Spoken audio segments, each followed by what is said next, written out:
minus 3. Okay, Brittany, flash me something that's going to become plus 2. Plus 2, plus 2, plus 2. Okay, and that is? Magnesium. Magnesium is going to become plus 2. Okay, LaShawn, hit me with something that's going to be minus 2.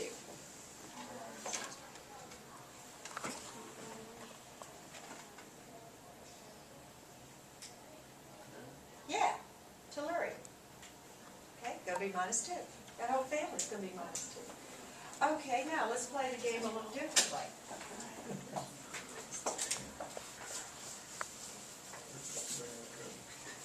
I want you to name for me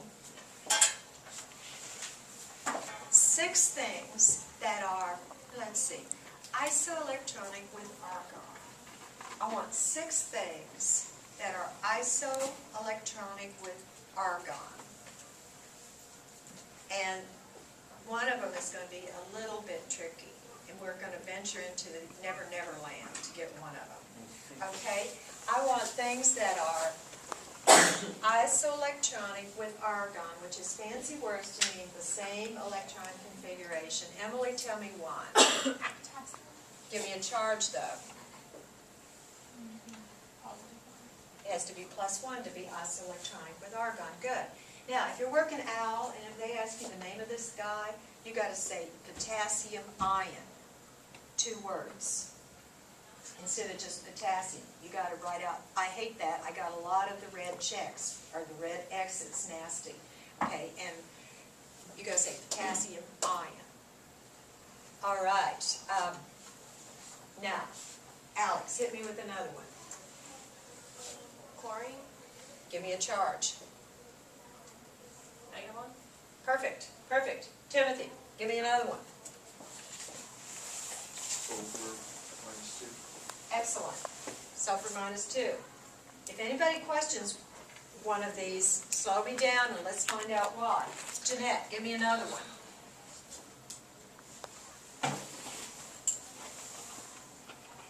Calcium.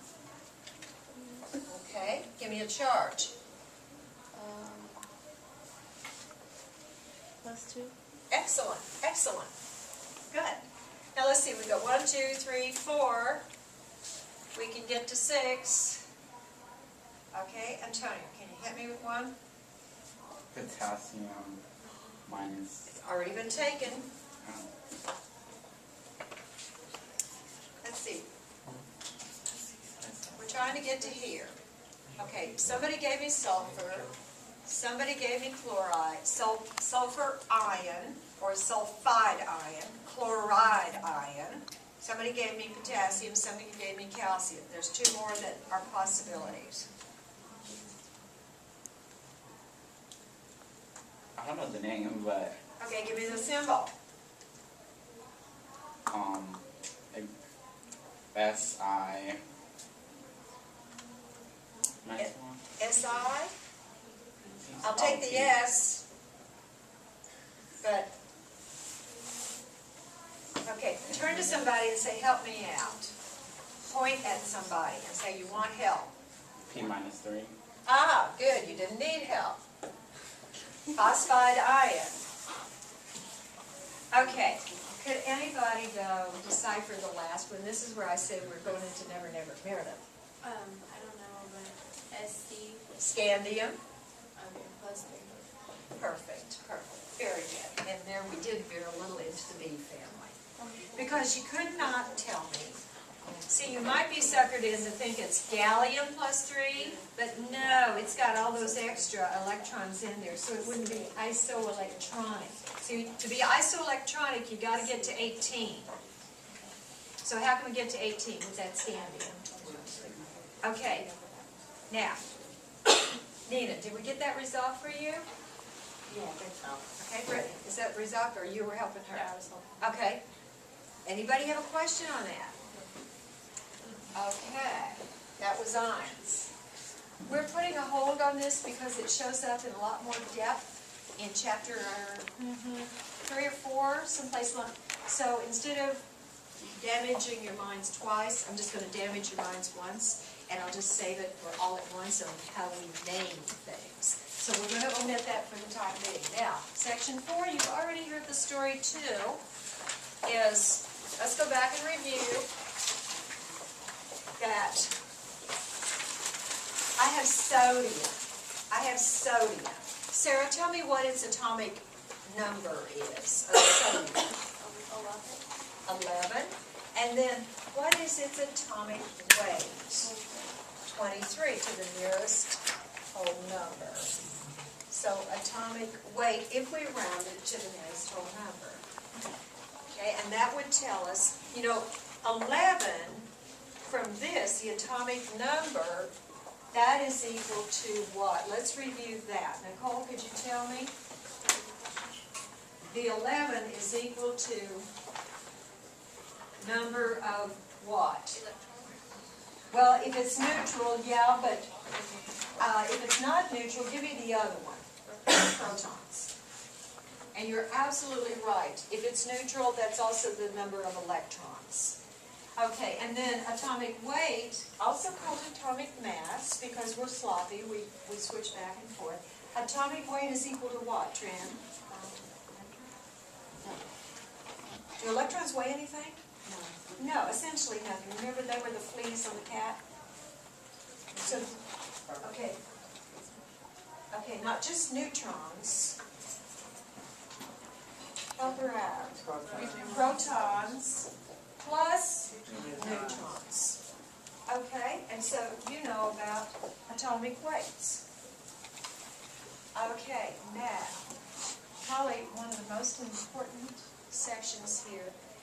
In chemistry, we use something called the mole. And I have discovered, if you haven't had it before, that might even be better than if you had it in high school, because usually it has been a confusing idea, and I want to see if I can't clarify it.